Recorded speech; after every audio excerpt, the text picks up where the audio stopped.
ذاکر عبدالکریم نائک ایک بھارتی مقرر ہیں جو تقابل ادیان اور مناظروں کے حوالے سے پہچانے جاتے ہیں۔ پیشہ کے لحاظ سے MBBS ڈاکٹر ہیں، تاہم 1991 سے اسلام کی تبلیغ کی جانب اپنی مکمل توجہ دینی شروع کر دی۔ آپ مسیحیت اور ہندو مت کے مذہبی رہنماؤں سے مناظروں کے لیے مشہور ہیں۔ بہت سے لوگوں نے آپ کے ہاتھ اسلام قبول کیا۔ آپ ممبئی میں اسلام تحقیق سینٹر کے صدر ہیں اور اسلامی چینل پیس TV کے نام سے چلا رہے ہیں۔ ذاکر نائک حاضر جوابی اور مناظرہ میں دسترس رکھتے ہیں۔ ان کو عالمگیر شہرت مسیحی مناظر ولیم کیمبل کے ساتھ مناظرہ سے حاصل ہوئی۔ ذاکر نائک احمد دیدات کے شاگرد بھی رہے ہیں۔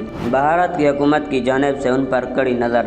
ذاکر نائک کے ادارہ Islamic research and education foundation کو گزشتہ 6 سالوں میں برطانیہ، سعودی عرب اور مشرق وسطیٰ سے تقریباً 15 کروڑ روپیہ حاصل ہوئے۔ اس لیے 2016 میں بھارت کی حکومت نے ان کی تحقیقات کا حکم دیا تاکہ پتہ چلے کہ ان عطیات کو کن مصرف میں خرچ کیا گیا تھا۔ حسینی ٹائیگرز نامی ایک شیعہ گروپ نے فیس بک کے ذریعے ذاکر نائک کے سر پر 15 لاکھ روپیہ کا اعلان کیا ہے۔ اس تنظیم کے صدر کلب حسین نقوی ہیں جو مشہور شیعہ عالم کلب صادق کے فرزند ہیں۔ ان کی خفگی کا ایک پہلو یہ بتایا گیا کہ ذاکر نائک نے شیعہ علماء کی توہین کی تھی۔ بنگلہ دیش میں 2016 ڈھاکہ حملہ کے رد عمل کے طور پر ذاکر نائک کے پیس TV پر امتناع عائد کر دیا گیا تھا۔ کیرلا میں 21 نو مسلموں کی گمشدگی اور ذاکر نائک پر الزام۔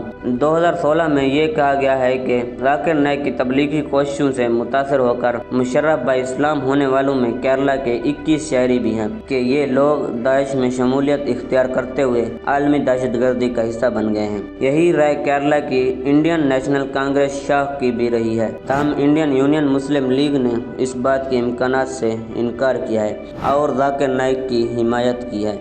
امید کرتا ہوں یہ انفارمیٹیو ویڈیو آپ کو پسند آئی ہوگی۔ اگر پسند آئی تو ویڈیو کو لائک کر دیں اور چینل کو سبسکرائب کر دیں۔ اپنا بہت سارا خیال رکھیے گا۔ اللہ حافظ۔